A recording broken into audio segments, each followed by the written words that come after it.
their business model is built on 93% of the people that join never coming back, and then just paying for like the next 24 to 36 months because they keep telling themselves, I'm going back. That's a microcosm of just the larger issue in the world today, where we listen to reply, we don't listen to understand.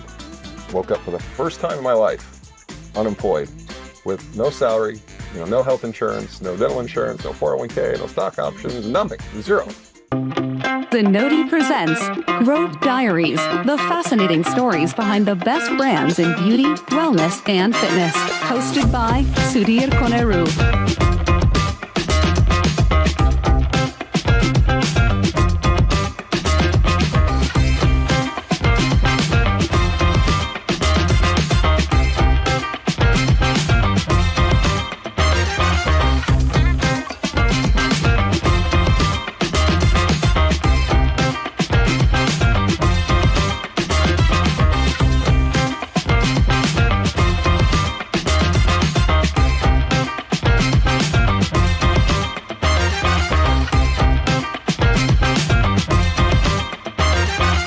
Roger Martin has gone from rocking out in bands to rocking the fitness and wellness franchise world. As the co-founder and CEO of two national franchise companies, RockBox Fitness and Beamlight Sauna, Roger has built a reputation for his focus on simplicity, clear communication, and delivering exceptional customer experiences. His journey into the fitness world began at 46, when his son's desire to take boxing classes led to a meeting with a boxing fitness studio owner. Roger saw an opportunity to create something bigger by combining his passion for music with his knack for business.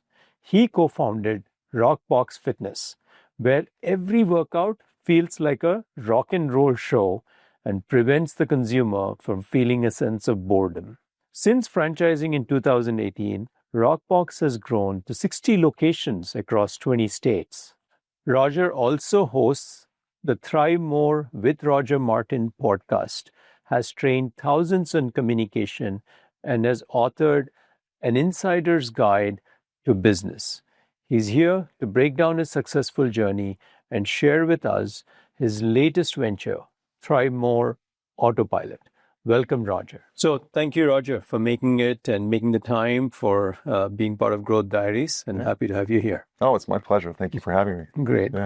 So, Roger, maybe I thought we should start off with you explaining to everyone what is RockBox and why should a consumer be choosing it so that they understand what is this format, and then we'll get into more of the story. Well, because that's the best choice, right? Fair question. RockBox is a multimodality group workout format. And when I say multimodality, it's boxing, kickboxing, and then full functional strength training. So we've built the studio and the floor plan as we had franchising in mind to make sure that people could do kickboxing, boxing, and then a full strength workout, meaning push, pull, dumbbell, kettlebell, ropes, sleds, all that stuff, so that they really burn calories and build strength. But what I'm most proud of is that we set out to solve the biggest problem in fitness, and that's that we all get bored. We all just get bored. Yeah. And 3 sets of 10 just gets boring after a while. And so we've really built a concept, and we can talk about it in more depth if you'd like, built a concept that allows people of all different levels, meaning they're fitness enthusiasts, or they could be a deconditioned person that hasn't worked out in 10 years. The workout will meet them where they're at. Mm-hmm. And that allows for people to have a more inclusive feeling, and I'm welcome here. We've done things like taking mirrors out of the studio, so there's no judgment. I've been very intentional about that, but done it in a way that it feels like you're almost going to a nightclub, but there's no barbell and no hangover.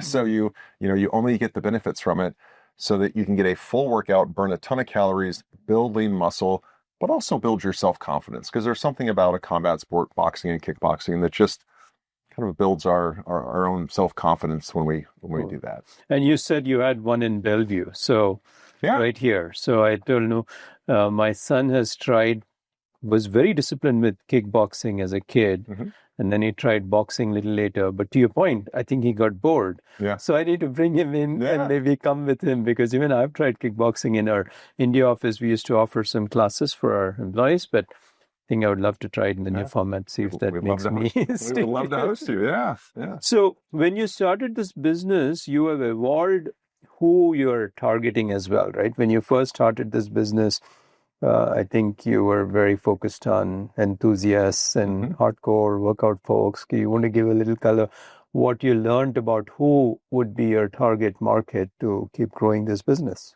Yeah, and you're absolutely right. When we first started when we built the flagship store, and I say we, I had a business partner in this.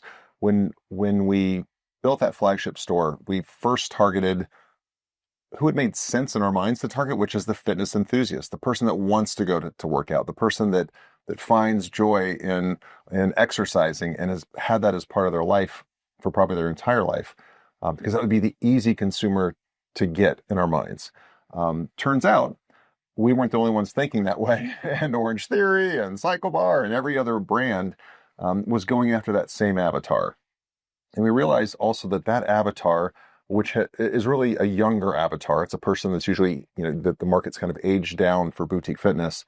That person really wants to try what's the newest, latest, greatest thing. And so we would attract that client. RockBox is a very experiential product, and it isn't boring. It isn't 3 sets of 10. So we did attract that avatar. But what we found is that we couldn't hold on to that avatar for a length of stay that would allow us to have a highly profitable business, because that particular fitness enthusiast is going to go to the next gym that opens up or the next boutique fitness studio that opens up because they love fitness and they want to experience all that, and they should. So we quickly pivoted, and I say quickly, 4 or 5 months into the venture, pivoted to the deconditioned person who has tried every diet. They've tried keto, they've tried Whole30, they've been a vegetarian, they've gone back to, now they're carnivore, they've done all these things, not successfully. They've tried, a big box gym, they've hired a personal trainer maybe, they certainly have a Peloton in the corner that's hanging laundry, instead of being used, and they need really 3 legs to the stool, which is fitness, nutrition, and help with their nutrition, which is 70% of this, and then accountability, somebody that actually cares when they don't arrive, when they don't show up.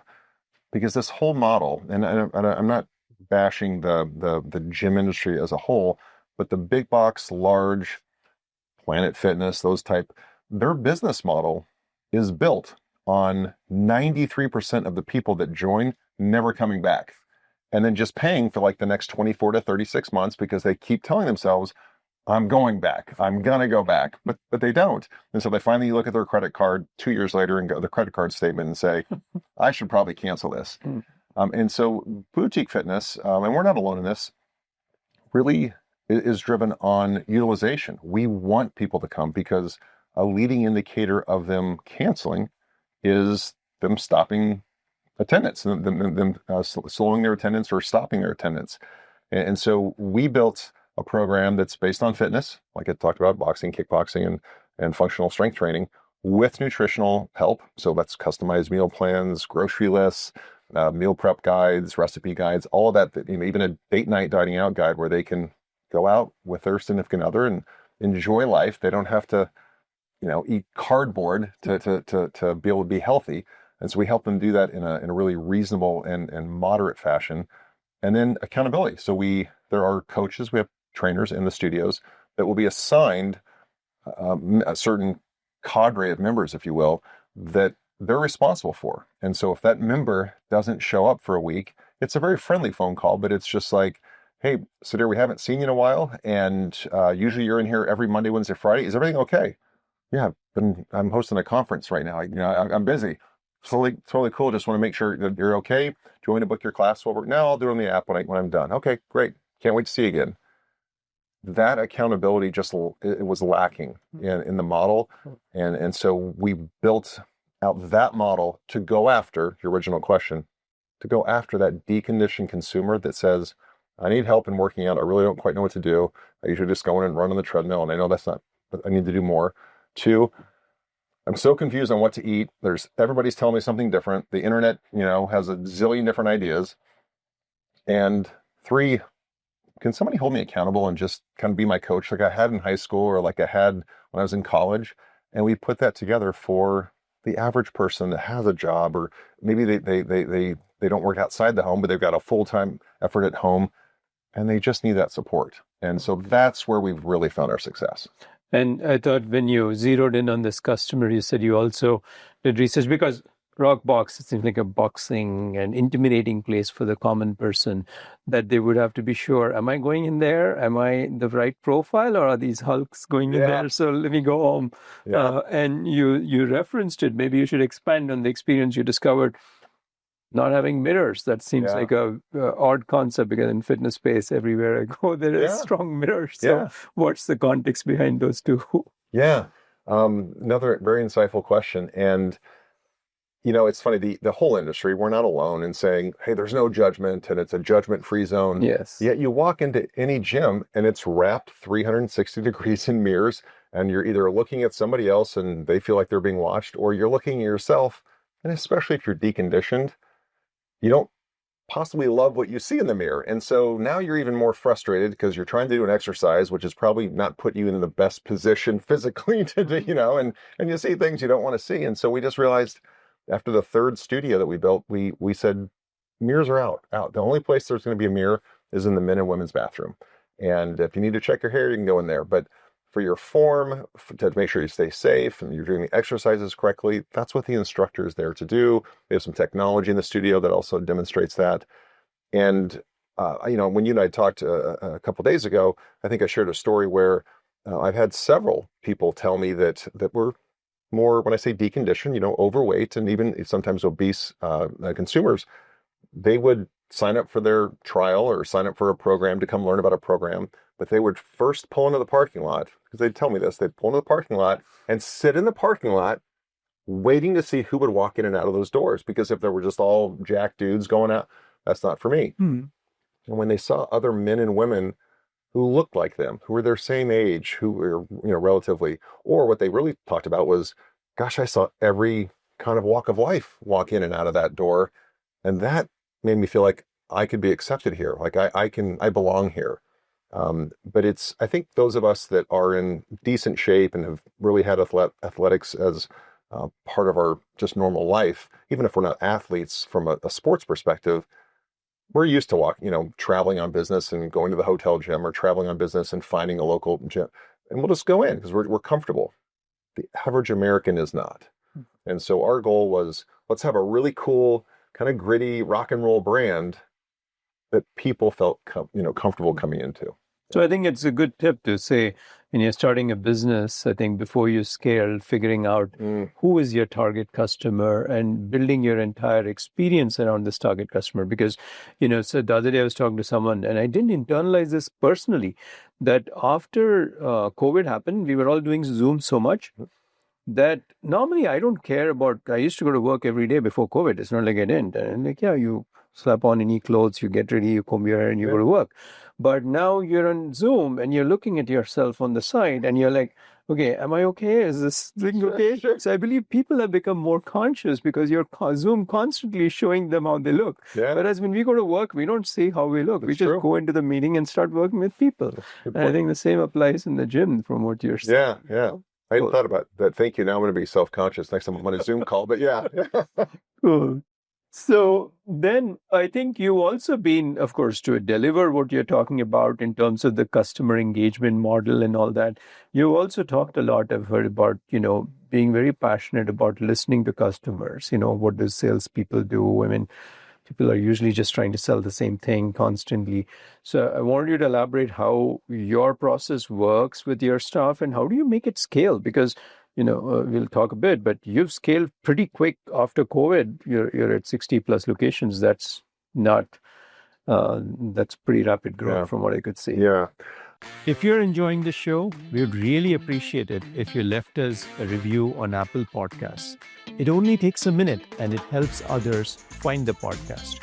You can also follow along on YouTube and Spotify so you never miss an episode. Great question again. And I think you shared we're at your conference here, Energize 2025, and we're in Seattle.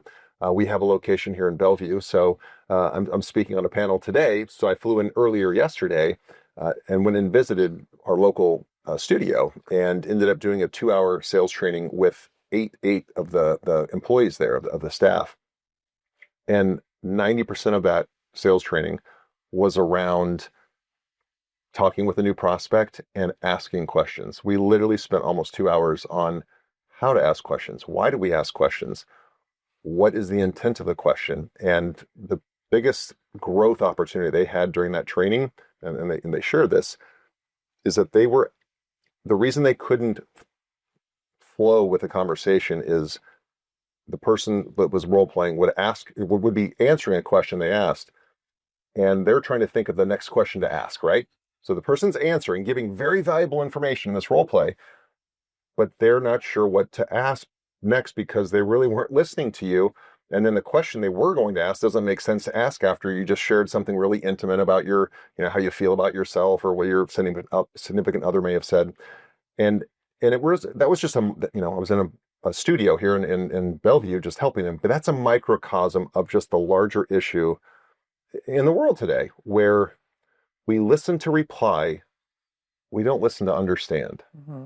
And you don't even have to be in sales. You can be in customer service. You can be management. Man, if you're leading people, so many times a one-on-one or just a weekly meeting, I've seen this too much where leaders, they may ask a question, but it's almost rhetorical because they have an agenda and this is just really a setup question because I want to get my point across versus let me seek to understand and really listen to learn.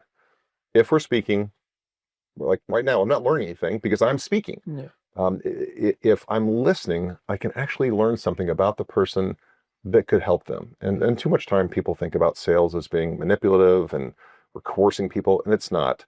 The skill set is very similar. Persuasion and influence is very similar from a skill set perspective to manipulation. It's the intent.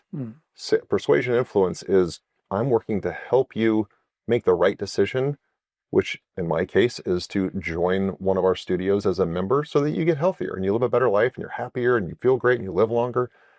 We're not selling cigarettes to kids here, right? Like we're doing something very, very good. So we need to use our skill sets to persuade and influence. Versus manipulation would be if I'm trying to get you to do something that is good for me, I make money or whatever it is, but it's bad for you. Yeah. And too many times people will conflate those two. And so one thing that you asked about scale, we're very intentional about is in our training is explaining to all of the employees that are in the network and the franchise network that will watch the training that this is the definition of persuasion and influence, and sales equals help. Because most people that get into, I know you have a lot of spas and a lot of salons that are customers of Zenoti. Those employees don't get into that business because they want to be in sales. Yeah. They don't like sales. In fact, they will tell you vocally, I don't want to sell, I don't like sales. It's because they equate it to manipulation and ill intent. But if they would change that limiting belief to an empowering belief of, gosh, if I'm a little better at persuading and influencing, I could help this woman take home the right skincare product for her after her skin treatment that will help her feel even more confident about herself when she goes out to dinner. Yeah. Or I can help this person join a gym, or I can help this person, invest a little bit more in their hair service today so that they will feel better about themselves. But people will equate sales with something that's bad. I think that's very true. Even in the salon industry, all stylists think of it as, I don't sell. I don't want to manipulate people, do anything. It's like, but often even when I go as a customer, I would appreciate you're here. You're the expert. You're looking at my hair. You're spending so much time. You know what could be correct. Nobody else can tell me better than you can. Yes. But they won't proactively say it. Even in luxury place, I have to ask them some questions. And sometimes consumers may be sheepish to ask, saying, okay, now they're going to think I'm insecure. I want to find out what to do with the product. Like, it's not, I'm not insecure. I just want to do what's going to be helping me, right? Yeah. And I think the Fred factor thing was very good. I thought he said, if you treat everyone as a friend who you want to help, they may not be your friend, but you will engage with everybody as a friend who you want to help, then maybe that barrier drops as well, what you're just referring to. Yeah, for cool. sure. For sure. So, by the way, so we talked about your business. We'll come back to it. But I want to know, obviously it's very unusual you started this business. You had a career in pharmaceuticals and for many years. So maybe you should give a little color for everyone. Why did you ever start this business? Because you had a very busy corporate life doing well. Yeah, that's the question, right? Sometimes I ask myself that every day, like, what did I do? But yeah, I had spent 25 years in the pharmaceutical industry, and I started when I was 22. I got a job out of undergraduate with Eli Lilly, and I was the guy, in the sharp suit and tie, carrying the bag of medicines into the doctor to persuade and influence that doctor on why our medicines were better, safer, had more efficacy, and then worked my way up through many levels of management and leadership, and ended up working for several different companies. And my last position was a chief operating officer. And pharma is a pretty lucrative career and pays really, really well. But after 25 years, I may have shared this with you, but I was in Barcelona, Spain, of all places, on business at a conference. So at that time, I was living in Charlotte, but I was working for a company up in the Northeast, and I was just commuting. And there was a big worldwide trade conference in Barcelona. And so there I am again in another sharp suit and at our booth, looking out across this sea of nameless faces and 5,000 people. And if I'm really, really honest, for about a millisecond, I had disdain for everybody in this convention hall. And I was like, I don't like any of these people. And then I realized it's not them. It's me. It's me. I'm not happy doing this any longer. It doesn't matter how much money. It doesn't matter the title. It doesn't. And life is finite. I'm 55 now. I probably have less runway. I'm pretty sure I have less runway in front of me than I do behind me, unless there's some great advances in science. Knock on wood, hopefully. But at some point in your life, and if there's any entrepreneur listening to this, or even somebody that's in a corporate role that hears this and this can help inspire them, I hope they hear it, because I was 46 years old. I had gotten divorced when I was 42, so that wasn't inexpensive, and I had two kids that I committed to putting through college and all that. So I had a lot of, supporting two households, had a lot on the line, and I still decided this is worth the risk. I am going to change my life, not just my career, but my life, and become an entrepreneur. I became pretty clear on what I wanted to do because I'm very passionate about health and fitness. I'm very passionate about combat sports and boxing and mixed martial arts. And I love the purity of that. And I'm a musician from way back when in my teens and 20s and played lead guitar in bands and bar bands and all that stuff. And so I wanted to do something that I loved. Like, I didn't love pharma. It was a great way to make a living. And I know it helped a lot of people, and it taught me limitless just leadership and sales skills and organizational skills and project management skills and all that. I'm very, very grateful to all my previous employers. I hope they feel the same way and they got a 10x return on my salary.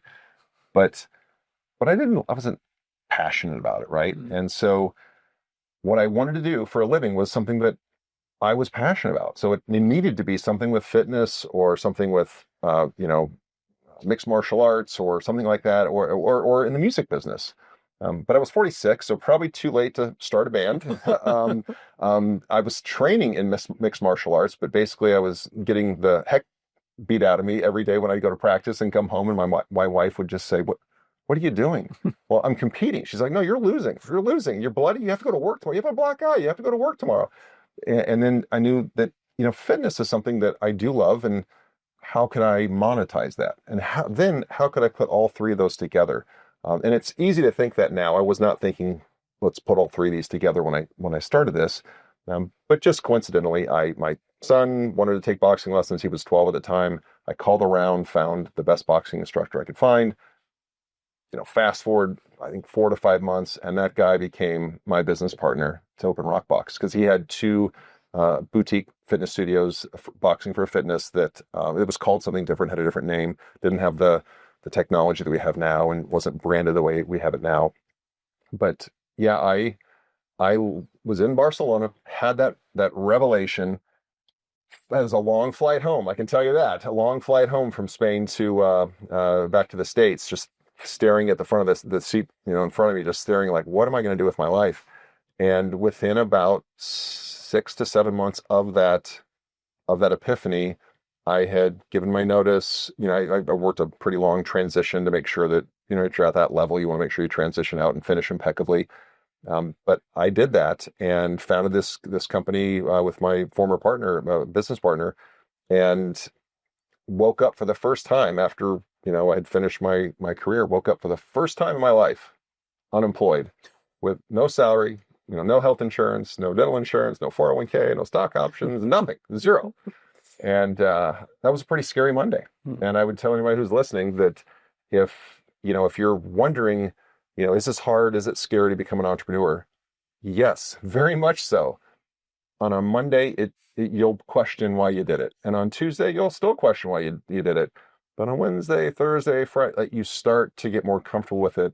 And then there just comes a day where you never look back and you can't look back. And I don't want to say, never say never, because who knows, but entrepreneurship has given me not the freedom. That's a whole podcast. If you want to talk about that, there's not a lot of freedom in entrepreneurship, at least for a long, long time, but it's given me the pride that I was able to build something and create something out of nothing. And I've done that with another brand. We've since sold that brand. We scaled that one to about 45 locations and then sold it to a much bigger platform. But that was also, can I repeat this? Can I do this again? Prove to myself. Was the first one luck? And it wasn't, because we did it again. But I will say that anybody listening, listen to your heart. And but what I wouldn't tell you to do is, wake up on a Thursday and say, I'm going in and I'm telling the boss I quit today. Like, have a better plan than that. Too many people do that. And there's some great success stories of people have done that. But I would advocate, have an off-ramp period, finish impeccably with your employer, get your financing in order, get your business plan in order, find your avatar sooner than I did. Because you're not going to be laying on your deathbed thinking, I wish I would have spent another 10 years in corporate America. No one's ever thought that, right? So if that inspired anybody, I hope it because I was 46 before I became an entrepreneur. That's nice. So, it's never too late to be an entrepreneur, especially even though it's in a brick and mortar kind of formats, etc. Yeah. And it's interesting, the three things which you were passionate about came together in the format that you built out. Yeah. And I am also a believer, by the way, not necessarily everybody may, that when you actually truly have an intent and you believe, like you went to Barcelona, you decided disdain for this thing, you want to do something different. When you set the intent out there, the universe gets in motion, and it says, okay, 100%. Let's bring this to your table. Let's bring this to your table. And hopefully you're going to wake up and say, oh yeah, the dots seem to connect. I should go do this. Yeah. So stuff happens magically and the universe tends to conspire stuff. I just want to double click on that point. I'm not sure if I believed that when I was younger. And I wholeheartely believe that if you want to look for all the things that are wrong in your life, you'll find them. If you want to focus on all the things that are going right and you're grateful for, I woke up this morning in this hotel, and before I got out of bed, I didn't grab my phone. I laid there, and I do this every morning. I think, what am I grateful for? What was I grateful for yesterday? And then what am I going to be grateful for today? What great things are going to happen today? Yeah. And that sounds corny to some people, but it matters, because then your reticular activating system, your brain starts to look for those things. Yes. And you're right. I did put that out in the universe, which really, was it the universe, or was it me now being open to those possibilities that I may have been close to before? Yeah. And I don't care. I don't know what the answer is, and I don't care. I just know that it works. Yes. Yeah. Yes, absolutely. Yeah. So you started this business, you got it off the ground, as you said, a lot of coincidences and things coming together. And of course, it takes perseverance and passion, as you said, when you quit, to have a plan to go do it. And when you got started, one of the things you did, I think you had challenge with, was marketing and finding customers. And So you had to go learn some things on your own and drive this. So I want to hear more about what all you had to do to figure out stuff for your business to really actually do well from a marketing perspective. Yeah. For anybody listening as well, if you build it, they will not come. Yeah. Right? We all think of Field of Dreams. Like, I'm just going to build it and it's going to be better and cooler and have better lighting and all, and they'll come. They won't. And if you know that going into it, you'll just be a lot happier and a lot less stressed. So I had a little bit of, and I'm a marketer at heart, so I should have known this, but I had a little bit of hope that if I build it, they will come. And a few came, but not enough to be profitable. And so I ended up paying a lot of money for the right consultants that were in the fitness space and were very, very good at what they do, and paid. And I would recommend this to anybody and any of your Zenoti clients, anybody, is if you can pay a certain amount of money to shorten your learning curve and come up the learning curve, that money that you spend is invaluable as far as the exchange of value that you're getting. So you spend, I'm making this up, you spend $10,000, but you learn a skill that can generate you $500,000. You can't spend that $10,000 fast enough.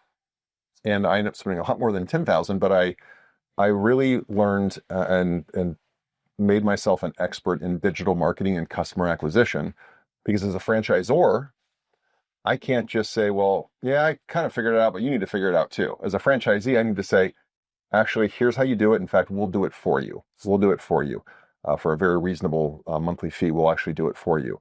And so I end up being part of these masterminds and paid to have access to these training programs and portals. And I can tell you that I watched those trainings and those videos and the customer acquisition, how to create offers. I watched that like people watch Netflix. I gorged on that. And when you're doing something that you love is when time just evaporates and you look up and it's been 7 hours, right? And it was all not just learning, it was applicable learning, like watch it and then go do it, then watch it and then test it, and watch it and go do it. And that I can't recommend enough, regardless of the industry. Whoever's watching this podcast, it's applicable to any industry. It's applicable to parenting. It doesn't matter. Just can be an eternal learner, always be learning. And I applied that approach to, well, how do you get customers? How do you create an irresistible offer that people want, that you don't have to drag them kicking and screaming into your business? And so spent a lot of time, a lot of money, and a lot of effort into becoming an expert in that. And my advice I mentor some business owners, and I've advised for some others. And what I tell them is, HR, if you're smaller, HR, you can outsource that. You don't have to be an expert at HR and all the laws and all. Just have an expert at your beck and call. IT, unless you're a big company, you can outsource that. There are other things you can outsource as well that some people think they have to keep. But I'll tell you this, customer acquisition, you better be pretty darn good at that yourself, because no one's ever going to care about your business as much as you will. And if you don't have customers, and you have, I don't know how many thousand people here right now that have to get more customers. If you don't have customers, you don't have a business. And so that's where I spent the majority of my time, probably in the first year of the business, is becoming a subject matter expert on that, so that I could then, so you don't get stuck in the founder's trap, bring in people, hire people that were younger and didn't have bad habits and didn't have a lot of I know how to do already, and teach them, here's how we do it at RockBox. Here's how we do it. And I've actually created an entire another business. And so my polo here is the other business, Thrive More Autopilot, is how to acquire customers, right? How to, we do this for other brands now, is how do you go out and acquire customers for your health or wellness business? I don't do roofing companies or lawn care, because I don't understand those businesses. But if it's a health or wellness brick and mortar business, pretty darn good at that. So it's funny how that time and all that effort not only helped my two brands that I franchised, but it also has created a whole other company that can help so many other small business owners, because this as well. They need help. And it is interesting that, when you have an acute need, you either have to go out and find yourself a person who you trust so well to be part of your organization is going to do it, or you're going to go learn. And I think given all your corporate background and your experience prior to that, you had the appetite to go out and learn. Yeah. So the willingness to learn at every age is important, because it's very easy, even today's AI age, we can all say we don't know AI and not use tools, or even though because we might miss the whole generation. I would have to put myself in the same bucket. It's like I have to go learn, because I can always act like, okay, that's new stuff. I'm running a real business kind of thing, but you have to go learn. So I think the need to learn is what you said just now is so acute and critical. And it's great that you can apply it to other businesses. And looks like, so as part of your journey of creating RockBox, of course, you created Thrive More, which is about helping others with theirs. But it seems like I'm sure that in your corporate life, you were running a much larger business. So you have the ability to process so much, and that prepares you so well once you're a successful entrepreneur. You've also gotten into a new business, the Beam Light Sauna, as well. Maybe you should speak a little bit about why this business and how did it intersect with what you were doing and you ran into this problem space. Yeah. So 2021, we had, of course, all of us, had to get through COVID, and with a group fitness business, not the best business to own during COVID when, was this the zombie apocalypse? What if somebody sweats on me? So that was rough, but I am really proud to say that we temporarily closed before the government said you had to, because we knew that was the right thing to do. We just leaned into our values, but we were able to successfully reopen every single studio that did temporarily close, which in the gym industry, 25% of the gyms that closed never reopened. So very proud of that. So coming out of that, I was looking for other opportunities, and so was again the business partner that I had at the time, and the infrared sauna space, red light therapy overall, was really coming into the forefront. A lot of podcasts were talking about it, and Joe Rogan and Huberman and Gary Brecken, all these guys were talking about it. And so I knew about it and was a fan, but I didn't really understand the science of it. And then we ended up fortuitously meeting somebody that owned a very, very small, like a mom and pop single infrared sauna studio, and ended up bringing her in as a minority partner to really just help us, because she had a great eye for design, and still does have a great eye for design, and that recovery space. So think really spas and what we call recovery, which is anything from cryo to IV therapy or sauna, a cold plunge, anything along those lines. You're recovering from exercise, you're recovering from just an injury or whatever. And we saw that space growing, and it wasn't nearly as competitive as fitness because it was newer. And so we got into that space pretty early on. We weren't the first, but we were one of the first 3 or 4 really. And again, renamed the company and renamed the brand, I should say. Hired some branding experts, and then I built a flagship store. The one thing I will say is that if you want to get into franchising, I'm sure some people will be listening to this, that I've got a couple locations, I'm ready to franchise, which I'm giving a talk on later on that panel. There's pros and cons, but I would say that anybody that is going to franchise must own one or two brick and mortars on their own, with their own money, hiring, their own team, everything, no corporate assistance, because that's how the franchisee is going to feel. And if you own the business, and I found this with RockBox, and I've owned 3 RockBoxes and 1 Beam, that if I owned it with my own money, and I owned it, hired my own team, staffed it, and ran the whole thing, I would find the pain points in the business very quickly, because it'd be painful to me. And there's a lot of private equity in the franchising space, and there's a lot of outside experts that will come in. When I say experts, outside leadership and management that we were brought in by private equity that have really never owned one of those brick and mortars, and laid in bed at night and thought, oh man, room 7 has got a problem with it, and room 6, I don't know what's going on there. I got to get that fixed. And when is that part going to come in? And I can't believe Susie gave 0 notice and just didn't show up. They haven't really lived that. Mm-hmm. When you live that, you then know to build contingencies within the business model that will allow a franchisee who's much less experienced probably than you are as the franchisor to be able to get through that. Mm-hmm. And you could say, I know you want to go left, but you really want to go right here. I went left. It was a disaster. Go right and you'll be fine. And so I think that, and so we got into Beam. I built a flagship Beam. We built that. We started franchising after that. It proved the model. And funny, real quick story is when we met this woman who we brought in as a minority partner, she wasn't doing a ton of revenue.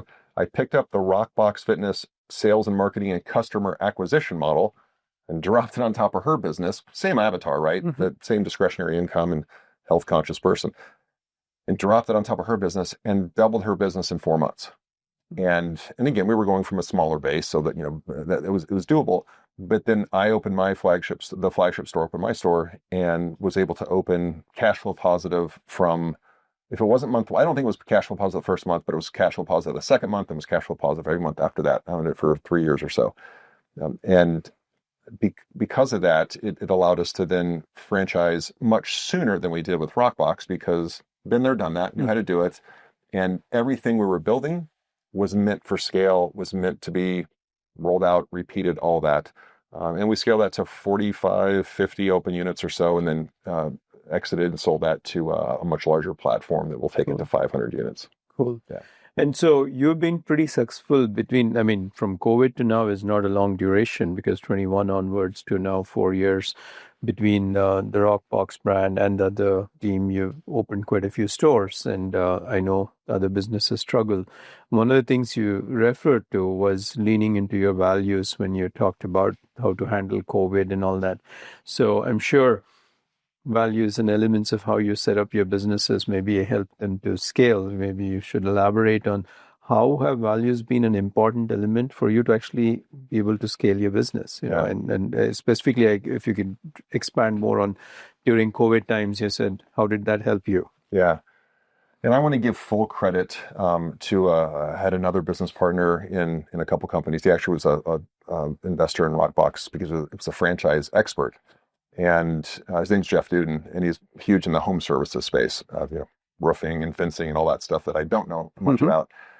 And I really want to give him credit, because coming from corporate America, if you've been in corporate America, you know this, there's a mission, a vision, and a values, and they're in a notebook in the bottom of your desk, right? Am I wrong? Like, it's just every corporate, everybody, do you have values? I think they're somewhere. I think I have that manual around here somewhere, because that's just not how you operate in corporate America. So when we were building RockBox as a brand, and he came in as a minority investor at that point, he said, well, what are your values? What are your business values? And I threw out some generic terms or something, and he said, no, like, how do you really make decisions though? And then I started asking questions like, well, what do you mean? Expand upon that. And what he shared with me, it stuck with me. I wrote about it in a book I wrote, that it's, if you manage and lead and make decisions with your values, the decisions are easy. They're super easy to make. The consequences may be very difficult, but you can't make a decision based on the consequences. You have to make a decision on, does it align with our values? Because if it doesn't, then your values are worthless. You don't even have them. And an example of this is during COVID, early days in that February, March time, it was early March 2020, we were changing the capacity of the classes. We were changing the format, everything, because the government was telling us one thing, the news media is other, and everybody was rolling with the punches trying to figure it out. But our members, across the nation, I think at that time we had maybe 20 studios open. They were freaking out, and hey, I don't know if it's safe to come. I don't know, can I pause my membership? Can I cancel? And I remember calling my partner, Jeff, and I said, who helped us build our values, which spell the word faster, but it's fun, accountability, service, trust. I'm on live camera, so of course I can't think what the E is, but and results. But trust is one of those values, and because of that, I said, because I called him, I said, hey Jeff, I don't know what to do. I've got an MBA, but I can tell you right now, if there was a class on how to handle a global pandemic, I missed it, because I'm not sure what we're supposed to do right now. I have no clue. I don't know what to reference. Every news media is saying something different. And he just kind of chuckled, and he goes, we're on the phone, and he said, Roger, you already know the decision that we need to make. Like, that's easy. It's our values. The trust is one of our core values. And because trust is our value, the members are trusting us to keep them safe and do the right thing. And if we don't know what the right thing is, then we just have to pause. We just have to pause. So the consequences, you're going to have to tell all 20 franchisees they have to shut their business down. And they have leases, they have payroll, they have employees, they have members, they have mortgages, all that. You're going to have to tell them they have to shut it down. And we don't know what it's going to look like coming out the other end. He said, but the decision's easy. They're trusting us. Our franchisees are, our staff members are, because the staff is freaking out too. And the members are. And I remember where I was when we had that conversation, sitting in my car, and I'll never forget that. It just burned in my brain like, he's right. This is a very easy decision with a very, very difficult consequence. And so if you get those correct up front, then when you have a tough decision, a hiring decision, a firing decision, you just go back to your values. And your business values may be a little bit different than your personal values. And that's okay. And that's probably by design, but they shouldn't be flexible, right? So just like your personal values, you should never compromise your personal values, whatever those may be. But your business values should not be compromisable either. So I can see setting up a business and what you shared, that, knowing your customer, designing the experience right, and, having a right value framework and the marketing. It's all about building a good business. But when you're trying to do a franchising and you're out finding franchisees and getting them onboarded, what kind of steps do you take to help them be successful outside of this? This is infrastructural work, which is absolutely important. But here's a new guy, he's going to put down money and he needs to break even in a certain period of time. So practically, how do you help them in terms of the frameworks of tracking things, right? I mean, I'm assuming, of course, the marketing stuff you have, Thrive More, which is going to help them with marketing, but within their operational parameters, because these are not big business people. I'm assuming, who is your typical profile of Yeah. I heard some people are people who've come worked out, experienced. You think they fall in love with what you do. Yeah. If you're enjoying the show, we would really appreciate it if you left us a review on Apple Podcasts. It only takes a minute and it helps others find the podcast. You can also follow along on YouTube and Spotify so you never miss an episode. A lot of franchisees, not all, but a lot of them are corporate refugees. They kind of get sick and tired of being sick and tired of what they're doing and the tumultuous nature of just corporate America. And so we do have in both brands, and I know so many other CEOs, a lot of corporate refugees. And they're not used to signing the front of a paycheck. That's very different than signing the back of a paycheck, right? Yeah. And it's a lot more stress. So we take them through when they come on board, it's an entire like any good franchise, and we're not alone in this. Like, there's some great franchisors out there, and you must take your franchisee really from A to Z in the whole process, because they don't know those middle letters. They may write a book on A and Z, but this whole thing in between, it's all new. And so we really take them through what we call training camp, because we're a boxing-based brand, and that training camp is it's really a 4-month period where it culminates in them coming to our headquarters in Charlotte, North Carolina, and it's a week-long face-to-face classroom, on the job, in a studio training. But that's been preceded by a lot of online learning through our proprietary portal and training program. And then, I can't tell you how many phone calls from, because you have to find a site selection, and then build out, and we have somebody to help them with build out and help them find a site. So we've really built a process and or found a vendor partner that will handle it. So finding a site, we have two vendor partners that help with that. Construction, oversight, and management. We have a vendor partner that helps with that, so that, maybe you've built a house before. That's very different than commercial build outs, right? And you know this, it's very different. And the regulations and the rules and all that stuff are very, very different. And you're only going to do it once, twice, 3 times, maybe 10 times. But you don't need to be an expert at that. So pay somebody to do that for you, right? Because it's not a repeatable thing. And then hiring, I'm really proud of the fact that we can't hire for them or help them hire, because that's co-employment. But what we have done is built an entire portal on competency selection, interviewing, behavior interviewing, whatever you want to call it, to show how to actually interview for traits, not skills. Skills can be taught. Traits, if if your parents didn't teach it to you, or your first boss, I'm probably not going to either. So I want to hire for traits: work ethic, innovative problem solving, the ability to work with others, and the results orientation. Those are traits that either you have it or you don't. And if you don't have it, that's fine. It's just, we're probably not the place you want to work, and certainly the kind of franchisee I would want. So we take them through all that: how to hire, how to terminate with empathy. We have a whole section on how to terminate with empathy. You can terminate somebody and it be okay for both people, and not this crazy thing. So we've really laid out, and some of that they've learned in corporate America, some of it they haven't.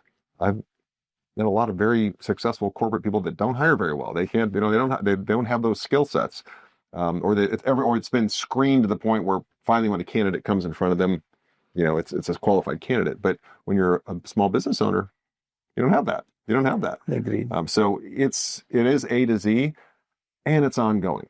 I just, you're here at your summit, and I'm a guest. I feel very fortunate to be here. I had my summit for RockBox, that brand. I had that just last weekend, and same thing. 2 days of continual training and guest speakers, and not just motivational speakers, but here's how you can take this content and then go apply it in your business.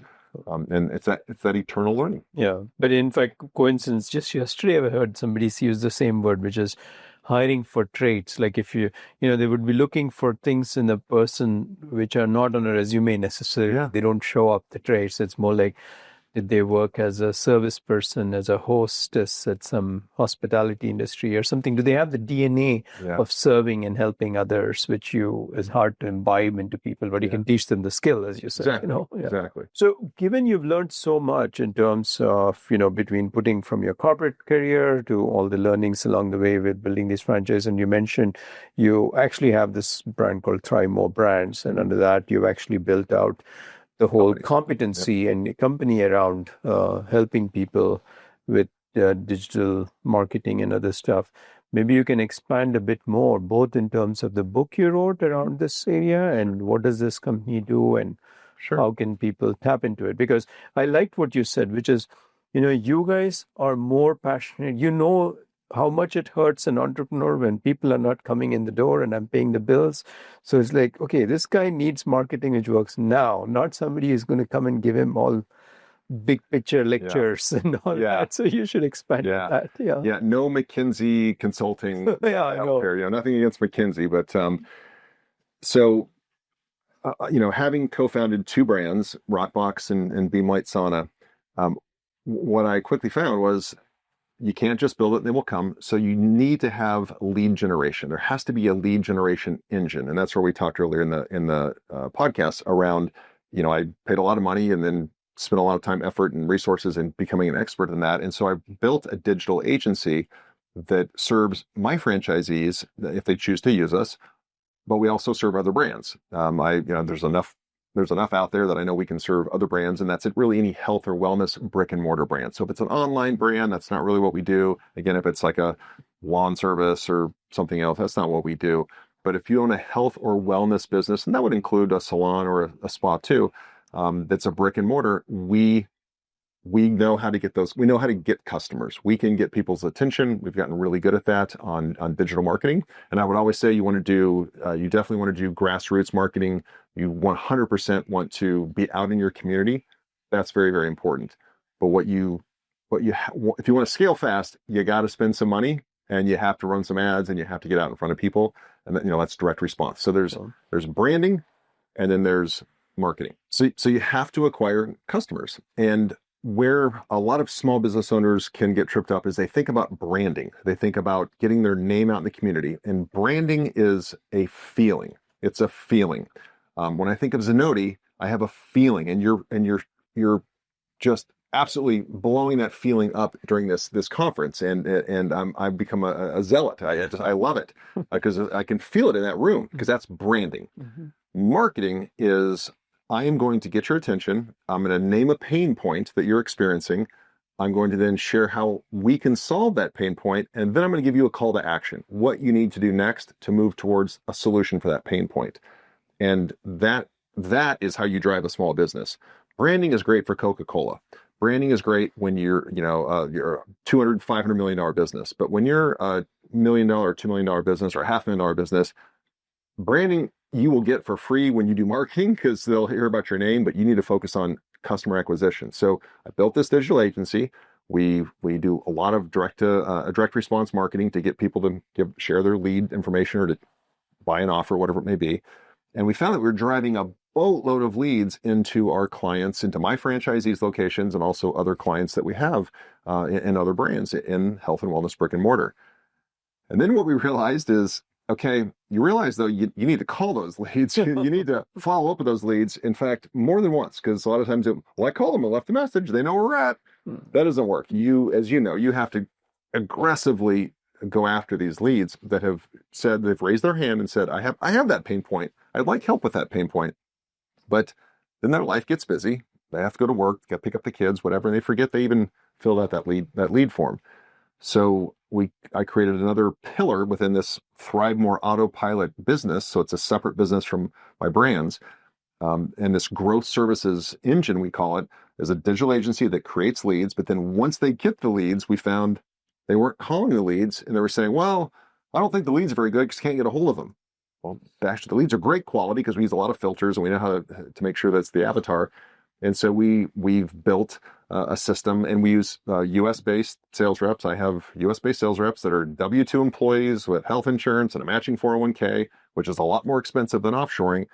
But I want to make sure that the quality is there for these businesses that use us. Mm-hmm. And then we use a lot of automation and AI, just like your software does, to be able to get those leads to come in and try the business for the first time. And then we found that, okay, we generated the lead, a prospect. We helped you get you bought our other service that helps you get that lead in the door, and we only get paid when that lead comes in the door. But then they're saying, yeah, but you know what, these prospects, they're just all broke, or they don't want to do it because they don't know how to sell. They don't know how to sell, right? Yeah. And so we've created a third arm, a third service that is, it's a 12-week really course, but it's more than a course because there's live coaching and one-on-one coaching and then group coaching around sales, not for high ticket selling $50,000, just for membership sales, mm-hmm. for package sales that helps people, like we talked earlier, who don't like sales, who think, sales is manipulative. No. That's a limiting belief. That's a broken belief. Let's start flipping that. And through this 12-week program, by the time a front desk staff member goes through it or a general manager goes through it, he or she is an expert in point of sale selling. And it's all based on questions. It's not, how to come up with a slick line to get them to buy. It's all based on asking good questions so that the prospect realizes, gosh, the only natural next step is for me to join as a member or to buy a package or to book my next session, because it's all through just a consultative approach that is really soft but effective, because that's what my customer, the clients and their staff, that's where they're most comfortable. And so we've built Thrive More Autopilot as a growth services company, but it evolved because it was a digital agency to begin with. But then we realized, they need help here too. Yeah. And there was, they need help here also.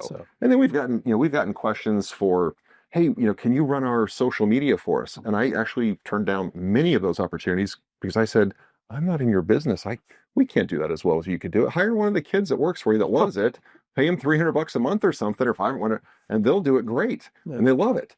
I'm not there. I can't capture the moment when a member has a breakthrough or somebody has their hair done and looks amazing, is ready to go to their 50th wedding anniversary, whatever it is.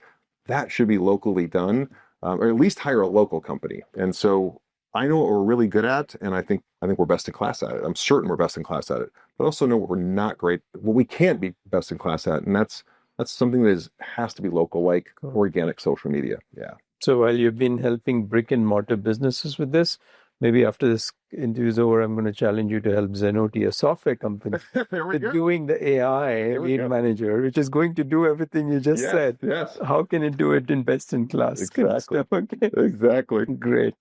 So as we wrap up, I just did want to know, is there in your journey, are there other companies that you've looked at that have been inspirational or you admire, look up to them? Yeah, I'm a huge reader. I wasn't always as a kid, but I really have aggressively tackled business biographies, historical biographies, because to me that's great storytelling, and the business lessons are in there. So when you read Rockefeller's biography, you learn so much about business, but you also get a great story. And so I would share with you that, like Phil Knight, Shoe Dog, the story of Nike, it's just inspiring. It's absolutely inspiring. Even Apple and Steve Jobs' biography written by Isaacson. Just we see these trillion-dollar companies and think, well, they got lucky, no, they didn't. That was an insane amount of work, great planning, hiring the best people, risking everything. Wherever you stand on Elon Musk politically, you cannot deny the guy made $100 million with PayPal and risked it all. Immediately put it all back into his companies and risked everything where he could have gone flat broke. Like that, to me, that's what inspires me. So those I don't know if a company inspires me as much as a founder or the stories, and it's never a founder; it's always the team too. But just the path that they've taken to get where they've gotten is not what the average person thinks, and they have no idea how this glass got here or this table got here. Somebody put their life savings into making sure that this thing got here. And that's what I've had a stronger appreciation for as I've gotten older. Cool. Yeah. And I'm assuming, of course, you're in the world of fitness and helping others for your own well-being. RockBox is your answer, or what do you do for your personal well-being? Yeah. So I take RockBox classes. I also do red light therapy. I've got a sauna in my house too. I've got an infrared sauna in my house, a Beam branded infrared sauna. And I also have a gym inside my house. So I actually do like to do 3 sets of 10 and do RockBox as well and do cardio there. I'm not a runner. My wife loves the cycle. I just, as soon as it starts, I'm like, okay, 44 minutes. Okay. 43 more minutes. Okay. 42 more. It's just not my thing, right? It's just not my thing. So I do it because she loves it though. And, I want to spend time with her, but yeah, I love RockBox. I love, and then, just being out in the sunshine, being outdoors, I think is underrated right now. Like, get away from the screen and just get outside. So yeah, it's been, Roger, very refreshing to see how grounded and hands-on you've been in your journey and approach to building these businesses, and the willingness to listen to your intuition to say it's time, and trusting in the world out there. Maybe at the time you didn't know it, maybe, but as you saw it unfold, clearly you're a very good example of how wonderful things can happen if you just put in the effort with the right intention out there. So thanks for making the time to join us and share all your stories. Oh my gosh, it's my pleasure. Thank you for having me. Thanks. Yeah. Growth Diaries is brought to you by Zenoti.